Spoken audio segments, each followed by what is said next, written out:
Thank you for attending this section of For Love of Children's Distance Learning Programming. This section is obviously going to be on seminars. For many fields of study, seminar sections are one of the cornerstones of making the most of your undergraduate career, and taking a seminar in the subject of your major may be a requirement for many of you to graduate. Unfortunately, most high schools do not prepare students for this type of course, and I've heard feedback from several Flock students who have found seminars to be deeply challenging and often confusing. So let's start off by talking about what a seminar is for those of you who may not have already taken one.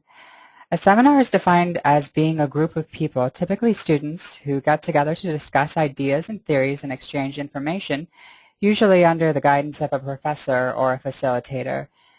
In comparison with the lecture-style courses most students are used to, seminars have a much lower ratio of students to professors, usually around 5 to 20 students per professor.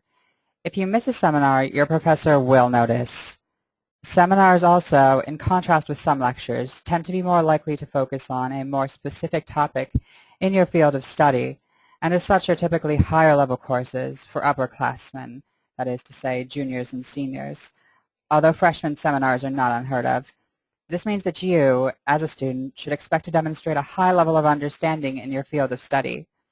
One example of a seminar on a somewhat specific topic is this semester's course listing from Harvard University's The Economics of National Security, and this can be contrasted with another Harvard economics course, Environmental Economics, which is a lecture and is clearly more general. When you enroll in a seminar, you can expect to do more reading, research, and usually writing, as well as group discussion than you likely would for a lecture section. You can also expect this to typically be a little bit more self-directed than many lectures are, although a lot of lectures do also have a degree of flexibility when it comes to research topics. As far as research papers go, you can expect to write 15 to 20 pages at the very least during the semester for each seminar that you're enrolled in, although some seminars do tend to be a little bit more reading and discussion based.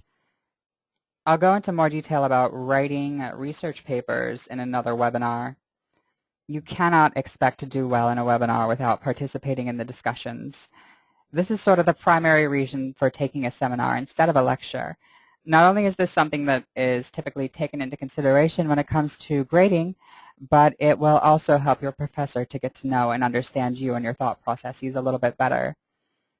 This is important if you want to get a recommendation for graduate school or anything else from your professor, and it will help you to develop your critical thinking, logic, and argumentation skills. This is not only going to help you in your academic career, but also in your professional one and in life in general. Missing out on this part of the seminar is, in my opinion, missing out on an integral part of your academic and intellectual development as a student. Furthermore, you can't expect to coherently contribute to these group discussions without ample preparation and anticipation of each class, and I'll talk briefly about what to expect during the seminar discussions as well, so that you have a good idea of what the format is going to look like. And this format is loosely going to fall into a category known as the Socratic method, and this is named after the Greek philosopher Socrates, a bust of whom is shown on the left.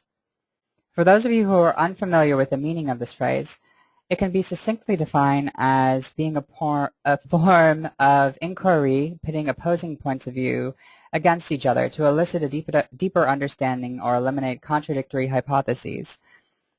The Socratic method can, in application, be considered a pedagogical technique done by way of careful selection of the texts assigned and the use of Socratic circles. Pedagogy, by the way, is at its core an approach to education, is all it means. And the goal of a Socratic circle is to use a type of discussion known as Socratic questioning to refine and add depth to a participant's grasp of a particular topic and to call into question pre-existing notions from a more critical perspective. Socratic questioning is, in its basic form, done by way of questions which force students to think more critically about a topic of discussion, to examine the implications and consequences of the points that they bring up, and to examine multiple alternatives to their perspectives.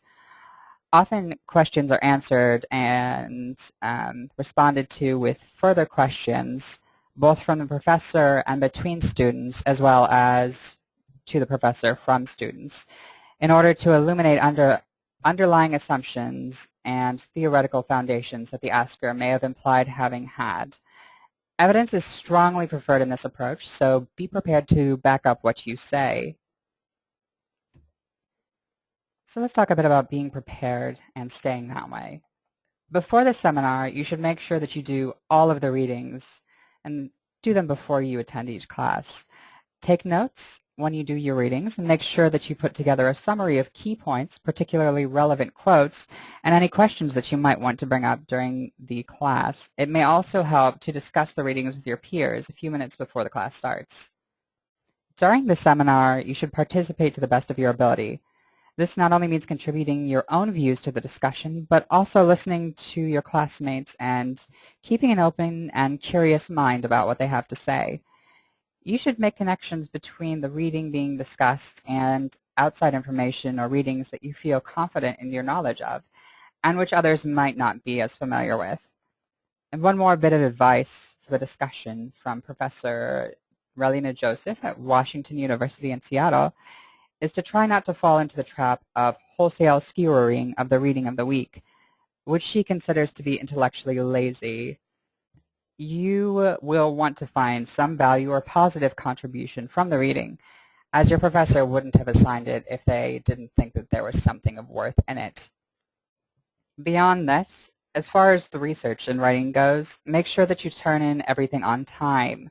Try to get ahead of schedule even, if you can. Start doing work on your research papers as soon as you know what you have to do, and talk to your professor and other students to get a sense of where you're at with your paper. Talk about your paper, their papers, talk to your professor in general about it. You should also use some tools for time management and create deadlines so that you can stay on track and efficiently keep up with your writing and your research. It may be helpful to use some of the time management strategies discussed in previous webinars and videos sent to you guys from For Love of Children to sort of get a sense of some of the time management skills and tools that are out there. Shortly, we're going to be hearing from a senior who will be discussing how she performed well in the seminar that she was enrolled in during the previous semester. So stay tuned and keep an eye out for the next Flock video. And that's all that we have for you today. So please follow up by completing the survey that's associated with this video and giving any feedback that you feel is particularly relevant. Thanks so much.